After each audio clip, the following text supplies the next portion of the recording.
સજ્જનો, જય ગિરિરાજ ચેનલમાં આપનું સ્વાગત છે. પરમ પવિત્ર એવા પુરુષોત્તમ માસમાં આપણે ભગવાનની કથા સાંભળીશું.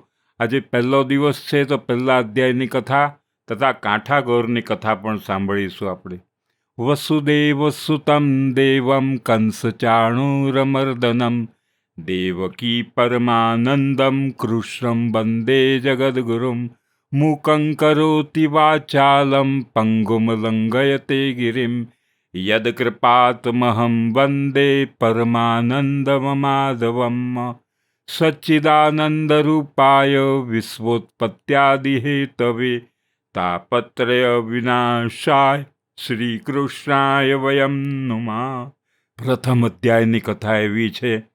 એકવાર પૂર્ણ પુરુષોત્તમ ભગવાનનો અતિ પવિત્ર પુરુષોત્તમ માસ આવ્યો ત્યારે નૈમિષારણ્ય ક્ષેત્રમાં મહામેળો યોજાયો હતો. નૈમિષારણ્ય ક્ષેત્ર ઋષિમુનિઓનું તપોવન ગણાય છે. તે ભારતનું આધ્યાત્મિક કેન્દ્ર મનાય છે. ત્યાં અહર્નિશ હોમ હવન યજ્ઞ યાગાદિ જપ તપ તથા કથા શ્રવણ ચાલતા જોવાથી એ ક્ષેત્ર અતિ પવિત્ર છે. અહીં આવીને રહેવાથી જીવનનો ઉદ્ધાર થઈ જાય છે. આ ભૂમિ પર પગ મૂકતા જ મનમાંથી દુષ્ટ વિચારો નીકળી જાય છે, સદવિચારો પ્રાપ્ત થાય છે. આવી ભૂમિ પર મહામેળો યોજાયો હોય અને વિખ્યાત એવા મહર્ષિઓ ઋષિઓ મુનિઓ સિદ્ધોનું આગમન થવાનું હોય તો ત્યાં કયો માણસ જવા પ્રયત્ન ન કરે, ત્યાં જવાનો લાવો ચૂકે.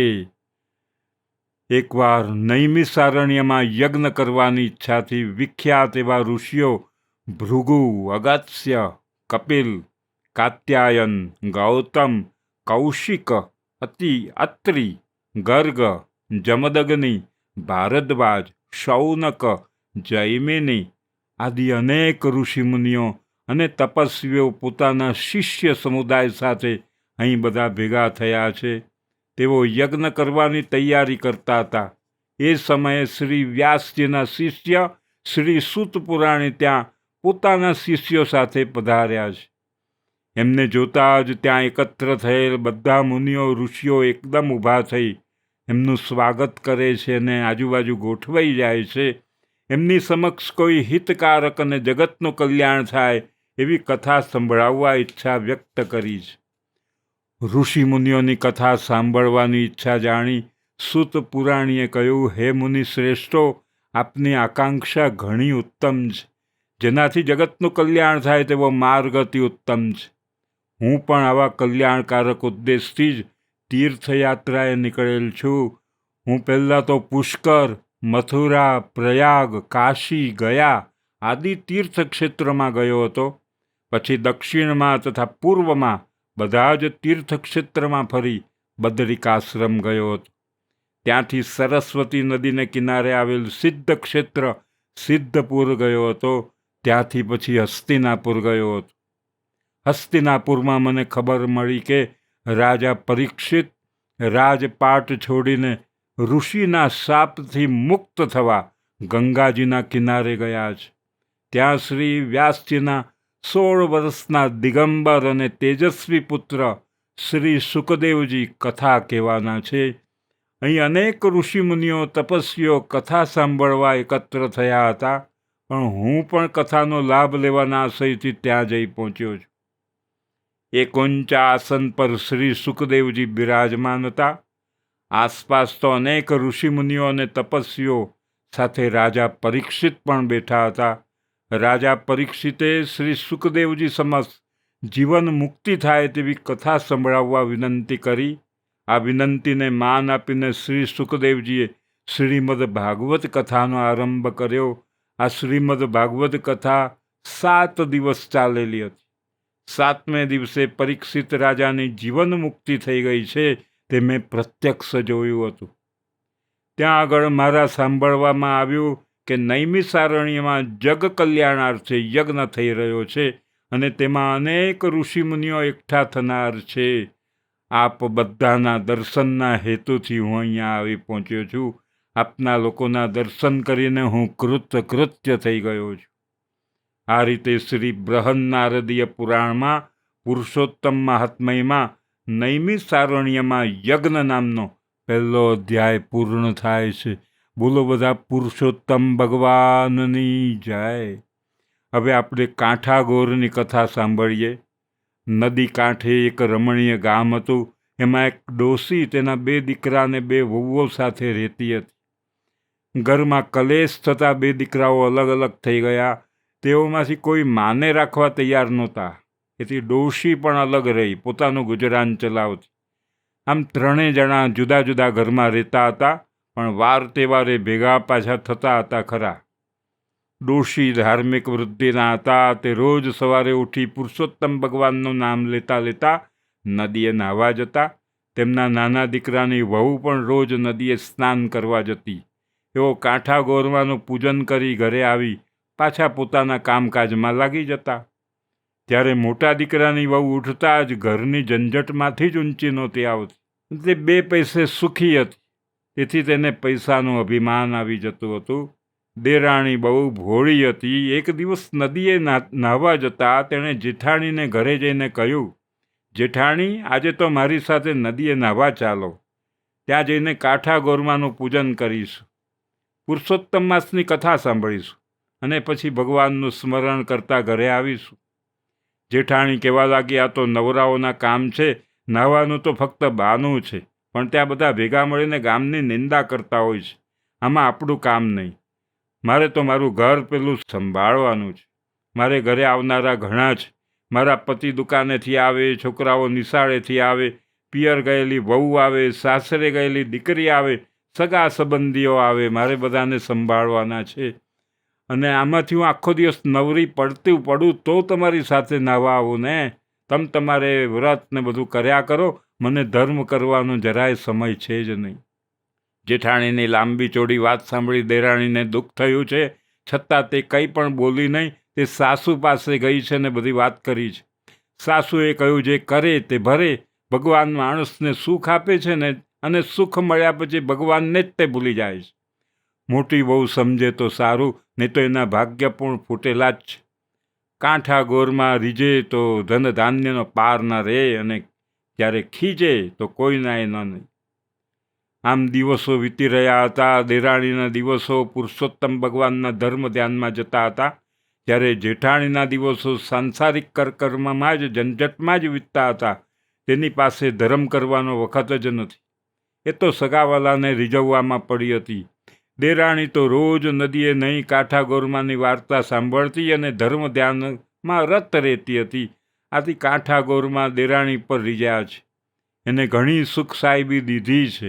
બીજી બાજુ પુરુષોત્તમ ભગવાનનું અપમાન કરનારી જેઠાણી ઉપર તે કાંઠાગોર કોપાયમાન થયા છે. કાંઠાગોરમાંનો કોપનો પાર ન રહ્યો. તેમણે જેઠાણીને શાપ આપ્યો.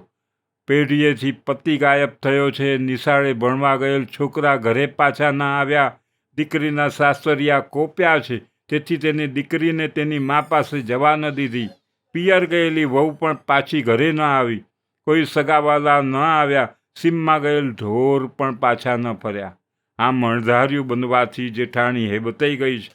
તેના શોકનો પાર ન રહ્યો. તેને પોતાની ભૂલ સમજાઈ છે. તે દેરાણી પાસે પહોંચી ગઈ અને પોતાની દુઃખની વાત દેરાણીને કહી સંભળાવી છે. દેરાણી તેની સાસુ પાસે લઈ ગઈ છે. સાસુ ઓટલે બેસી માળા ફેરવી રહ્યા હતા. ત્યાં તો જેઠાણી આવીને તેમના પગમાં પડી અને વાર્તાલાપ કરતા કહેવા લાગી, માં, હું તો લૂંટાઈ ગઈ છું. મારો તો પતિ ગયો, મારો પુત્ર ગયા, ઢોર ઢાંખર ગયા, સવડા નાખું તો અવળા પડે છે.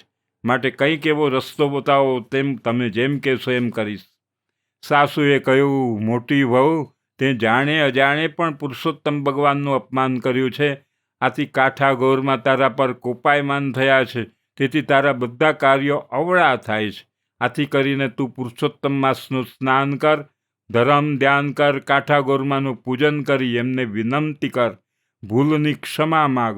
હવે મારી એક વાત સાંભળ. ધર્મ થાય તો કરીએ, પણ ધર્મનો અનાદર કદી ન કરીએ.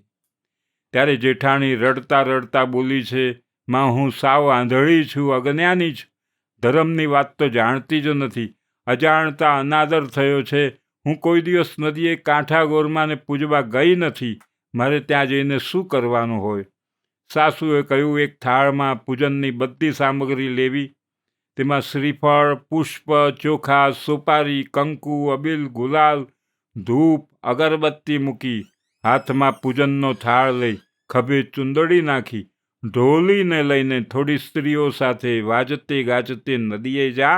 ત્યાં જઈ પુરુષોત્તમ ભગવાનનું નામ લઈ સ્નાન કરી કપડાં બદલીને પુરુષોત્તમ ભગવાનની પ્રાર્થના કરી પછી કાંઠા ગોરમાનું પૂજન કરી કાલાવાલા કરજે. હે ગૌરીમાં, હું અજ્ઞાનતાને લીધે તમારો મહિમા સમજી શકી નહીં, આથી મેં તમારો વ્રતનો અનાદર કર્યો. હવે મને મારી ભૂલ સમજાઈ છે. તમે મોટા મનવાળા છો માં, મારા ઉપર પ્રસન્ન થાઓ, મને સુખ શાંતિ આપો, મારા ઉપર આવેલ આપત્તિઓ બધી દૂર કરો. જેઠાણીએ સાસુની શિખામણ માથે ચડાવી છે ને સાસુને પગે લાગી કાંઠા ગોરમાને પૂજવા તૈયારી કરવા લાગી છે.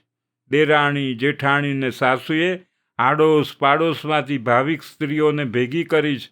બધાને સાથે લઈને વાજતે ગાજતે અને નદીએ પહોંચી છે. ત્યાં સ્નાન કરી કાંઠા ગોરમાનું પૂજન કર્યું, કથા વાર્તા સાંભળી ક્ષમા માગી.